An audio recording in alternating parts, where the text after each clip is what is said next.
দর্শক, দেশ টিভির জনপ্রিয় অনুষ্ঠান জনতার ভাবনায় স্বাগত জানাচ্ছি আমি তাইফুর রহমান তুহিন।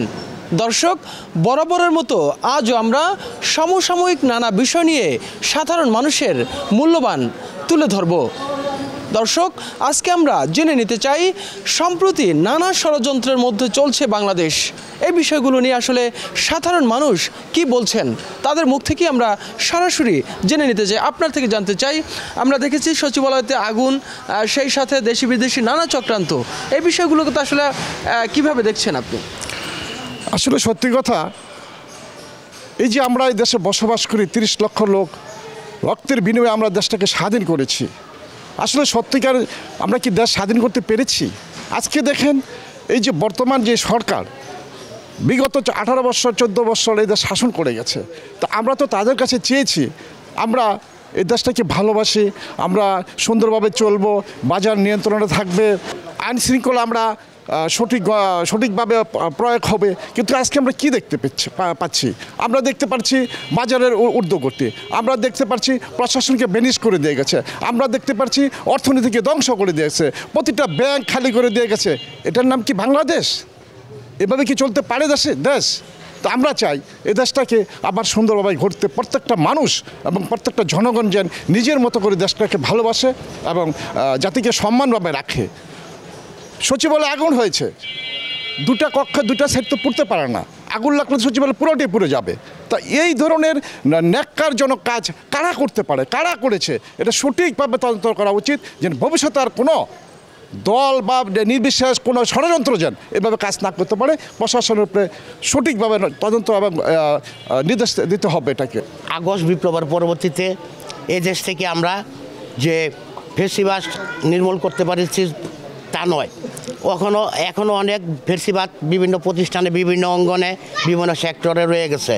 এবং বিশেষভাবে আমাদের পার্শ্ববর্তী একটি রাষ্ট্র, বৃহত্তর রাষ্ট্র, এই রাষ্ট্রের গোয়েন্দা সংস্থা রয়ের ষড়যন্ত্রের মাধ্যমে আমাদের দেশের আনাচে কানাচে হাট বাজার এমনকি দ্রব্যমূল্য নিয়ে বিভিন্ন ষড়যন্ত্র চলিতেছে। অনুরূপভাবে সচিবালয়ের অগ্নিকাণ্ড বিষয়টা এটা গভীর একটা সুপরিকল্পিত ষড়যন্ত্র। এই ষড়যন্ত্র সরকার, বর্তমান অন্তর্বর্তীকালীন সরকার আশা করি সুষ্ঠু তদন্তের মাধ্যমে দোষী ব্যক্তিদেরকে চিহ্নিত করে অবিলম্বে আইনের আওতায় আনবেন এবং যথাযথ বিচার ব্যবস্থা সুনিশ্চিত করবেন। আশা করি বর্তমান তত্ত্বাবধায়ক সরকার, অন্তর্বর্তীকালীন সরকার নির্বাচনী যে ব্যবস্থাকে স্বচ্ছ সহ বিভিন্ন প্রসঙ্গে বিভিন্ন যে সংস্কারমূলক কর্মকাণ্ডগুলিকে তাদের পক্ষে এত সংস্কার করা সম্ভব নয় বিধায় কিছু নির্বাচন বিচার বিভাগ সহ নির্বাচন কমিশন বিষয়গুলি তারা সংস্কার করে অতি দ্রুত একটি নির্বাচন দেওয়ার পরে নির্বাচিত সরকারের মাধ্যমে অ্যাকচুয়ালি জনমতের প্রতিফলনের গঠিত হবে। জনগণের মতামত নিয়ে নির্বাচিত সরকার এদেশে অন্যান্য বিষয়গুলি সংস্কারপূর্বক এদেশে অবাধ স্বাধীন বিচার ব্যবস্থা এবং বহুদলীয় গণতন্ত্র প্রতিষ্ঠা করা সম্ভব। আমরা আশা করি এই তত্ত্বাবধায়ক সরকার অবিলম্বে এই দোষী যারা ষড়যন্ত্রকারী রয়েছে, আওয়ামী বাকশালী ফ্যাসিস্টবাদী রয়েছে, তাদেরকে নির্মূল চিহ্নিত করে বিচারের আওতা আনা হোক। সবাই বলছে ষড়যন্ত্র, কেন ষড়যন্ত্র হবে একটু বলেন? কারণ দীর্ঘ 16-17 বছর ফ্যাসিস্ট আওয়ামী লীগ সরকার যেভাবে আপনার আইন শৃঙ্খলা বাহিনী থেকে শুরু করে সরকারি বেসরকারি বিভিন্ন প্রতিষ্ঠানে তাদের দলীয় লোকদের দিয়েই ওইখানে তারা বসিয়েছিল। হয়তো হাইকমান্ড ফ্যাসিস্ট হাসিনা পলায়ন করছে, কিন্তু দোসর যে আছে তার যে সাঙ্গপাঙ্গ তারা কিন্তু এখনও ওইসব সেক্টরগুলোর মধ্যে বিরাজমান। কিন্তু আমাদের যে প্রধান উপদেষ্টা সংস্কারের কথা বলছেন, তার সংস্কারকে আমরা সাধুবাদ জানাই, কিন্তু একটা পূর্ণাঙ্গ সংস্কার একটা জনপ্রতিনিধির মাধ্যমেই, একটি নির্বাচিত সরকারের মাধ্যমেই পূর্ণ সংস্কার সম্ভব। গোটা কয়েকজন উপদেষ্টা মিলে এত অবক্ষয় দেশের প্রতিটা সেক্টরে এটা এত তাড়াতাড়ি সম্ভব না। যত দেরি করবে, আমরা দেখেছি যে 5ই আগস্টের পর আপনার বিভিন্ন সংগঠন, গার্মেন্টস সেক্টর থেকে শুরু করে আনসার, বিভিন্ন সংগঠন যে কোনো উসিলায় আপনার একটা ইস্যু হইলেই তাদের দোসরের মাধ্যমে তারা রোডে নেমে যায়, দেশে একটা অস্থিতিশীল তৈরি করতে চায়। কিন্তু এই অস্থিতিশীল একমাত্র বন্ধ হবে যদি একটি সঠিক নির্বাচন হয় জনগণের ভোটে একটি নির্বাচিত সরকারের মাধ্যমেই এটা সম্ভব পূর্ণাঙ্গ সংস্কার। আসলে সত্যি কথা বলতে কি, দুর্ভাগ্যজনক হলেও সত্যি, ৭১-এর পরবর্তী সময়ে আমরা যখন স্বাধীনতা লাভ করি পাকিস্তানিদের কাছ থেকে, তখন থেকেই বাংলাদেশের একটি বৃহত্তর রাজনৈতিক দল আওয়ামী লীগ, তারা ভারতের উপর ভর করে সবসময় বাংলাদেশকে শাসন করতে চায়। তারা কখনোই বাংলাদেশকে ভালোবেসে, বাংলাদেশের মানুষকে ভালোবেসে বাংলাদেশ শাসন করতে চায় না। তারা তখন আমরা পরবর্তী সময় দেখেছি বঙ্গবন্ধু শেখ মুজিবুর রহমান এক দলীয় গণতন্ত্র প্রতিষ্ঠা করার জন্য, যেটাকে বাকশাল বলে আখ্যায়িত করা হয়েছে, বাকশাল গঠন করার পর তার ফলশ্রুতিতেই কিন্তু ৭৫ ঘটেছে। মর্মান্তিক এক ৭৫ ট্র্যাজেডির মাধ্যমে বাংলাদেশে যেই একটি অবস্থানের তৈরি হয়েছিল, সেটা কিন্তু আওয়ামী লীগের কারণেই।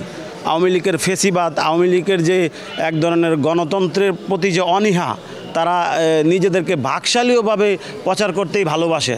সেই ধারাবাহিকতা অব্যাহত রেখেই শেখ হাসিনা যখন ৮ সাল থেকে ৯ সালের মধ্যে পরবর্তী সরকার গঠন করে, নির্বাচিত সরকার গঠন করে ৮ সালে এবং ৯ সালে, সেটা একদম স্পষ্ট। তারপরে থেকেই আওয়ামী লীগের ভিতরে এক ধরনের বাকশালীয়, যে তাদের ভিতরে রক্তের সাথে যে এক বাকশালীয় ভিতরে একটা বিরাজমান আছে, তার ধারাবাহিকতা কিন্তু বাংলাদেশের জনগণ দেখতে পেরেছে। এই ধারাবাহিকতা অব্যাহত রেখে ভারতের তাবেদারি এবং ভারতের দালালি এখন আমরা বিভিন্ন সময় দেখতে পাচ্ছি। ভারতের যে ষড়যন্ত্রমূলক আচরণ, বর্ডার থেকে শুরু করে বাংলাদেশের বিভিন্ন সেক্টরে, গার্মেন্টস বলেন, বিভিন্ন প্রতিষ্ঠান বলেন, ইভেন রিসেন্ট যে ঘটনাটা ঘটেছে সচিবালয়ের মতো একটা স্পর্শকাতর জায়গা, যেটা খুবই সেন্সিটিভ, সেখানে কিভাবে আগুন লাগে সেটা আমাদের বুঝে আসে না। তারপরেও দুইটা বিচ্ছিন্ন আগুনের গোলা আমরা দেখতে পেরেছি, একটা এক সাইডে, অন্যটা আরেক সাইডে। যদি আগুন লেগেই থাকে, অনাকাঙ্ক্ষিতভাবে ঘটতেই পারে অনেক কিছু, কিন্তু সেটা হবে, এক জায়গায় আগুন লাগবে, সেটা ছড়াবে। কিন্তু আমরা কি দেখতে পেরেছি, এক পাশে আগুন, অপর পাশে আগুন, এটা সুস্পষ্ট পরিকল্পিতভাবে ওখানে আগুন লাগানো হয়েছে। কেন আগুন লাগানো হয়েছে? আমাদের যে জনসাধারণের ধারণা, চিন্তাভাবনা, সেটা থেকে মনে হয় যে এটা অবশ্যই আওয়ামী লীগ এবং ভারতীয় কোনো এজেন্ডা বাস্তবায়ন করার জন্য এটা করা হয়েছে। অন্তর্বর্তীকালীন সরকারের কাছে উদারতা আহ্বান, আপনারা পুলিশ সহ আওয়ামী লীগের দোসর যারা ছিল তাদের বিরুদ্ধে অবিলম্বে দ্রুত ব্যবস্থা নেবেন এবং বাংলাদেশে একটি সুস্থ, সুন্দর মানুষের ভোটার অধিকার প্রয়োগ করার জন্য একটা নির্বাচনী ব্যবস্থা করে আপনারা ক্ষমতা হস্তান্তর করবেন নির্বাচিত সরকারের কাছে। কারণ বাংলাদেশের যে প্রত্যাশা, বাংলাদেশের যে আকাঙ্ক্ষা, একটা নির্বাচিত সরকার ছাড়া সেটা পরিচালনা এবং সেটা পূরণ করা সম্ভব না। প্রিয় দর্শক, এ পর্যায়ে নিচ্ছি ছোট্ট একটি বিজ্ঞাপন বিরতি, সাথেই থাকুন। বিরতির পরে আবারও স্বাগত জানাচ্ছি আপনাদের প্রিয় অনুষ্ঠান জনতার ভাবনায়। দর্শক, চলুন আমরা আরও কিছু সাধারণ মানুষের ভাবনা শুনে আসি। স্বৈরাচার প্রতিহত করার পরে কিন্তু আমাদের দেশে স্বৈর শাসকের কার্যক্রমটা থেমে নাই। এদের আপনি দেখতে পাচ্ছেন যে দুই দিন আগে আমাদের সচিবালয় আগুনের কারণ আমরা যেটা বুঝতে পারতেছি সাধারণ জনগণ, যে আমাদের আওয়ামী লীগের দোসরও এখনও ওখানে আছে এবং আওয়ামী লীগের যে অকর্মর যে নথিপত্র ওই জায়গায় আছে, এগুলো পুড়ে ফেললে তারা চাচ্ছে যে হয়তো আমাদের বিষয়টা তারা করতে পারবে না। মূলত তাদের এই ধারাবাহিকতায় তারা এই আগুনটা লাগাইছে আমি মনে করতেছি। আসলে আমাদের বর্তমান যে অন্তর্বর্তীকালীন যে সরকার, তার প্রতি আমাদের একটাই আহ্বান থাকবে যে বর্তমান আওয়ামী লীগের দোসরণ যেই জায়গা আছে, যেটা বলছে সংস্কার করতে হলে কিন্তু আমাদের এই যে বর্তমান অন্তর্বর্তীকালীন সরকার কিন্তু সংস্কার ওভাবে করতে পারছে না। আমরা বিগত এই 3 মাস দেখে যাচ্ছি আওয়ামী লীগের দোসরণ থেকে শুরু করে আওয়ামী লীগ পরিবারে কিন্তু কাউকে অ্যারেস্ট করতে পারছে না। তাহলে সে সংস্কারে কেমন আগাবে? সংস্কার তো এটাই যে আওয়ামী লীগের যারা আছে তাদেরকে, যারা দোসরণ এবং যারা দুর্নীতি করছে, মূল প্রেক্ষাপট দেখেন, বাংলাদেশটা কিন্তু দুর্নীতি করে তারা লুটপাট করেছে। তো লুটপাটের কিছু নথি কিন্তু আমাদের সচিবালয় ছিল।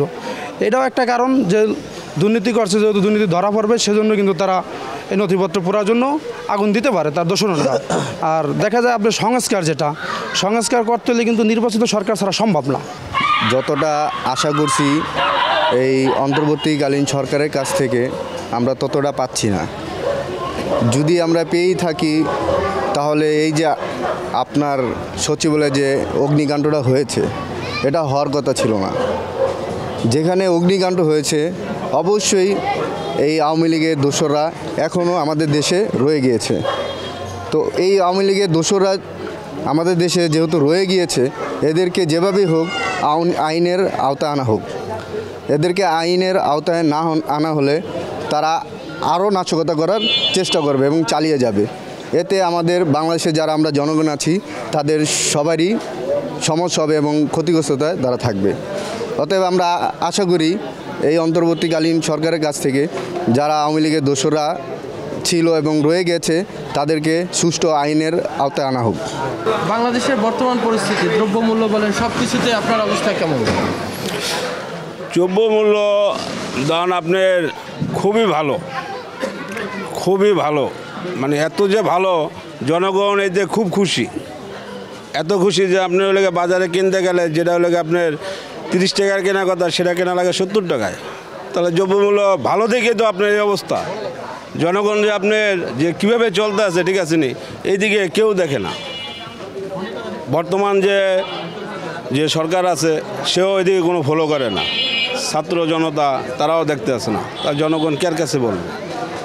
আমগো যে আকাঙ্ক্ষা যেটা আছে, ঠিক আছে, এটা বলার কেউর কাছে বলার কোনো কিছু নাই। আওয়ামী লীগ অনেক কিছু কইরা গেছে, জনগণের জন্য কি না করছে জনগণ, তারপরেও কিছু পায় নাই। জনগণে আপনার লেগে বাধ্য হয়ে তারে বাইর করে দেওয়া হয়েছে, সে লুকাইয়া গেছে গা। এই লুকাই যাওয়ার কারণে আজকে এই যে আপনি এত কিছু যে আপনার কেউ মানে 4টা যে ডাইল ভাত খাবে রিস্কাওয়ালারা সেটাও খাইতে পারে না। অনেক কষ্ট করে আপনার ওই লেগে কইরা চলতে আছে।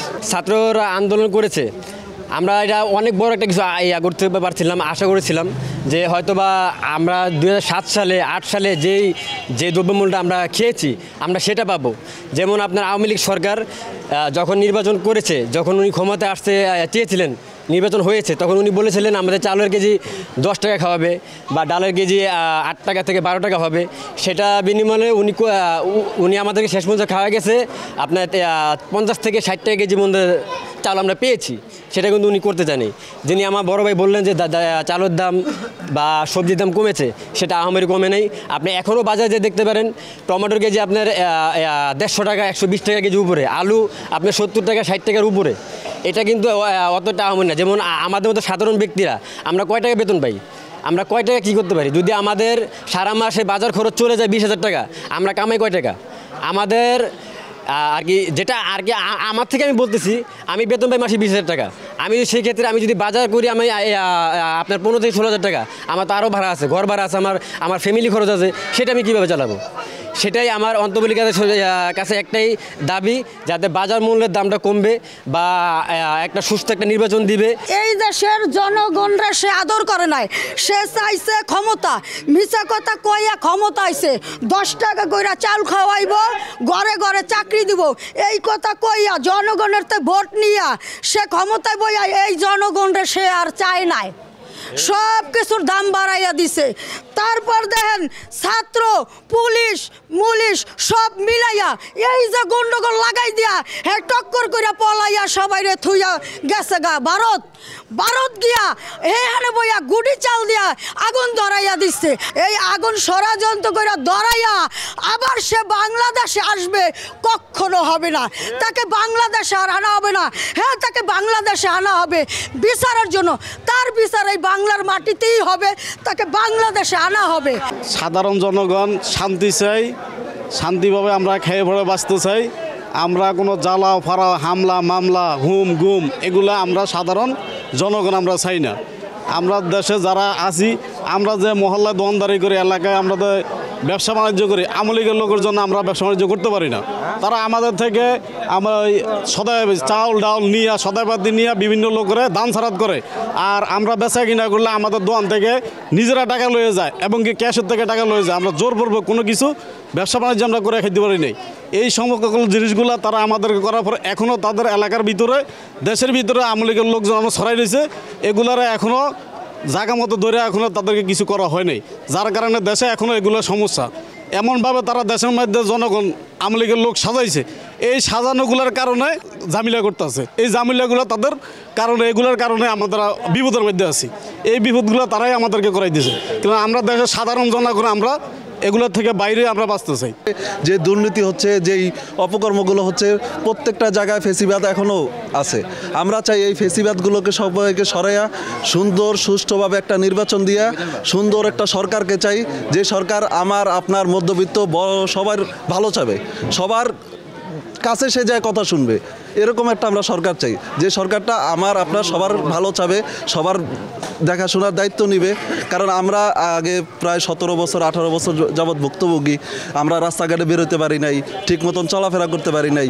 বাজার সেক্টরগুলায় মধ্যবিত্ত মানুষের যারা এখন 15,000 থেকে 20,000 টাকা স্যালারি, তাদের চলাফেরা আপনি এটা শুধু এখানে না, আপনি যদি তার ঘরে যান তখন ঘরের বাজারটা দেখতে বুঝতে পারেন যে সে কীভাবে চলতেছে, সে কীভাবে খাচ্ছে, সে কীভাবে থাকতেছে। প্রত্যেকটা মানুষ সে ঋণগ্রস্ত অবস্থায়, সে হয়তো ঋণ করে চালাচ্ছে, মানিজ্যত থাকানোর জন্য আরেকজনের কাছে হাওলাত নিয়েও চলতেছে।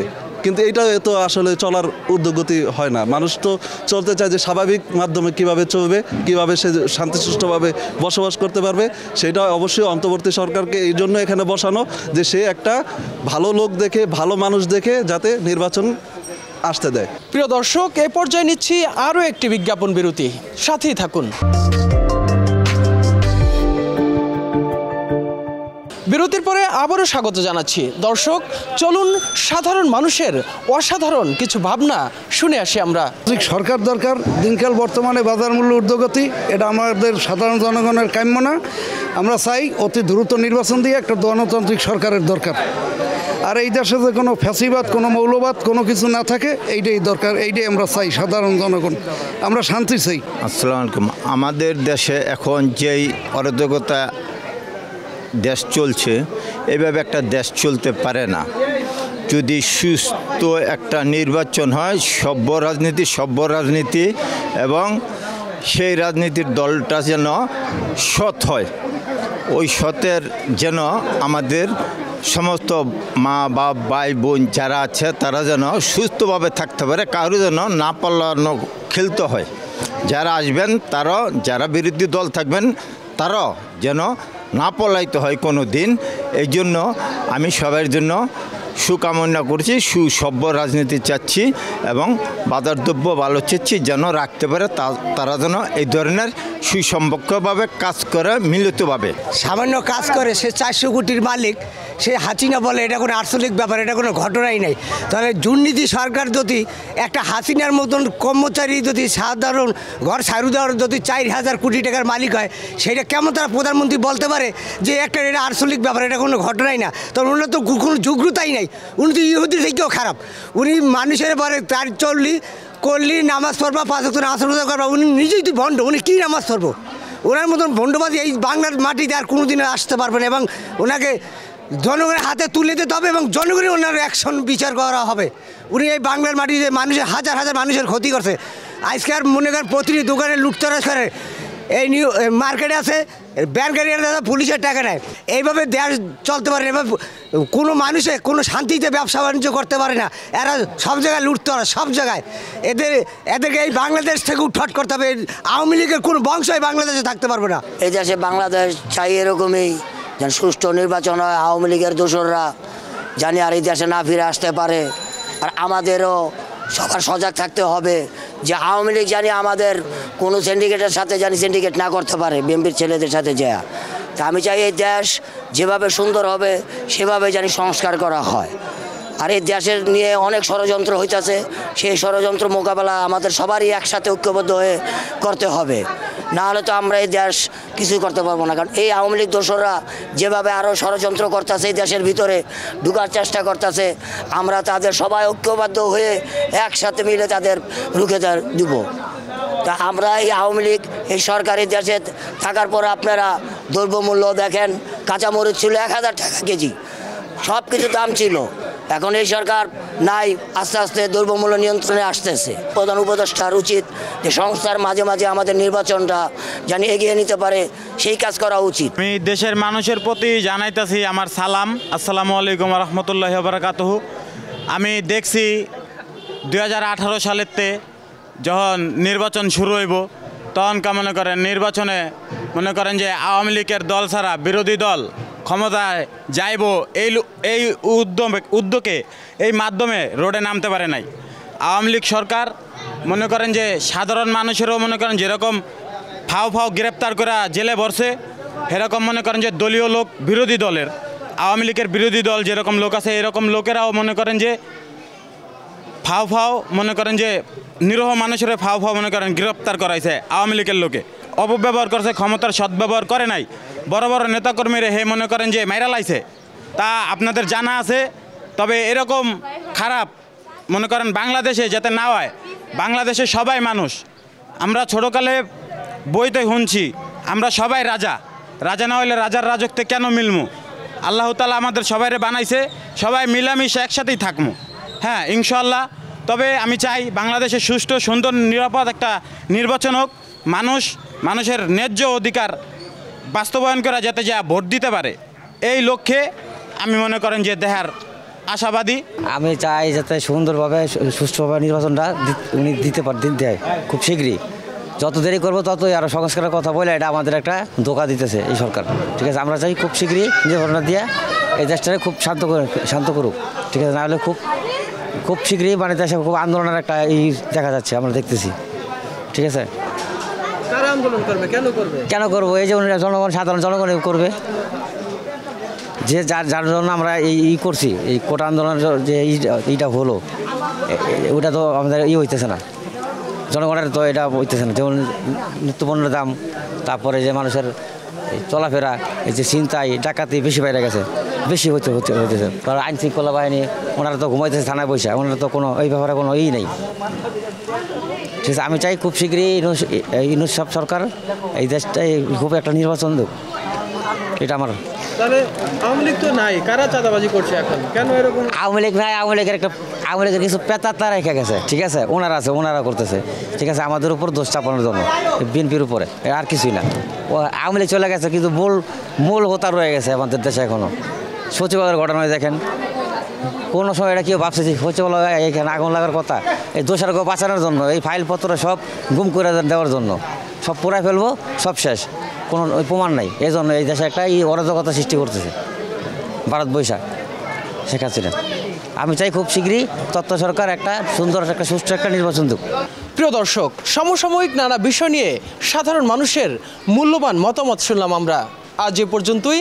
আগামীকাল অন্য কোনো বিষয় নিয়ে আবারও হাজির হব। সে পর্যন্ত ভালো থাকুন, সুস্থ থাকুন, দেশ টিভির সাথেই থাকুন।